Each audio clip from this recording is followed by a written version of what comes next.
धर्मवीर छत्रपती संभाजी महाराज समाधीपाशी जाणार आहे आपण. रक्तदानला एलिजिबल झालेलो आहे. इकडे बहुतेक ही ना भीमा नदी असेल करतात तेव्हा.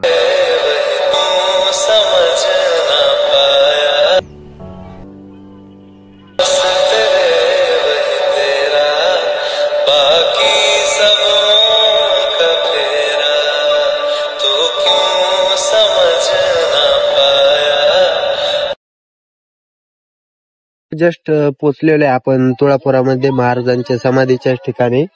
पार्किंगला आहे आता आणि आम्ही तासभर तरी गाडी चालवून ना खूप दमलेलो आणि ऊन भरपूर आहे, त्यामुळे जरा थंड विंड घेतलं जरा आणि थोडं पितोय. म्हणजे चांगले शरीरासाठी काय वाईट पण नाही. असे पहिले स्टिंग ते पित होतं पण ते आता आपल्या चांगल्या शरीरासाठी चांगलं नाही, त्यामुळे ते सोडून दिले तसलं पिणं. फक्त आपलं स्प्राईट वगैरे प्यायचं, बाकी काय नाही. आणि बघा ओम्या पण थांबलेला आहे. ओम्या चला जायचं का आतमध्ये? जायचं ना. तो चला आतमध्ये एवढं ना पूर्ण खतम करून टाकतो, कार्यक्रम करत पहिला याचा आणि मग आतमध्ये जाऊन तुम्हाला पूर्ण व्ह्यू दाखवतो आतला. पार्ट 2 पण आहे चालू झालेला आहे, बघा कंटिन्यू. फायनली पोचलेलो आहे आपण आणि पार्किंगला थंड वगैरे पिऊन ना डायरेक्ट आता आतमध्ये धर्मवीर छत्रपती संभाजी महाराज समाधीपाशी जाणार आहे आपण. तेव्हा आत्ता लगेच व्ह्यू दाखवतो आणि पूर्ण आतलं व्ह्यू दाखवतो तुम्हाला. आपण फर्स्ट टाइम चाललेलो आहे, आपल्याला पण एवढं काय माहिती नाही आतलं, तो पूर्ण आतलं फिरून दाखवतो तुम्हाला. छत्रपति शिवाजी महाराज को शेर कहते हैं और शेर के बच्चे को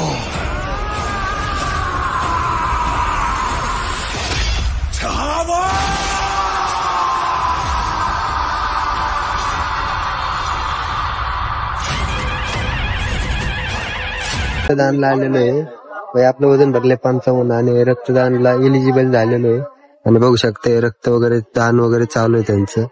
आधी आपण महाराजांच्या समाधीपासून येऊ आणि मग बघू रक्त वगैरे काय करायचं. आणि समोरच एक सोमेश्वर मंदिर, संगमेश्वर, हे बघा. सो आधी समाधीपासून जाऊन येऊ आणि मग समाधीनंतर मग डायरेक्ट संगमेश्वर मंदिरात जाऊ.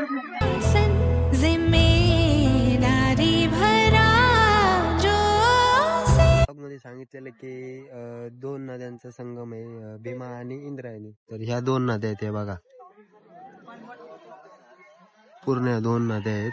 इकडे एक बहुतेक ही ना भीमा नदी असेल, डायरेक्ट कोरेगाव मोडला जाते आणि बोटीत बहुतेक प्रवास करतात ते बघा.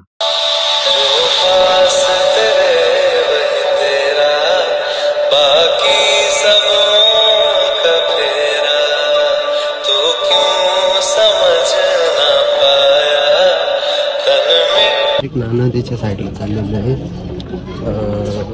इंद्रायणी आणि भीमा नदीवर. सो खालीच आहे.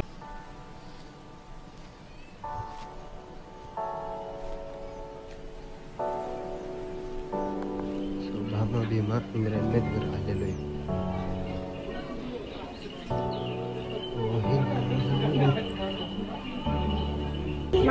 हे बघा डायरेक्ट नदीच्या स्पॉटवर आलेलो आहे. कुठेतरी भाई थंड वाटलं नाही, तेवढं ना ऊन आहे ना इकडे. हे बघा भयंकर ऊन आहे.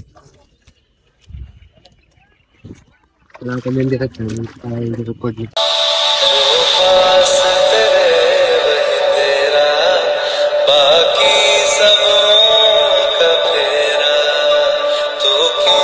समझ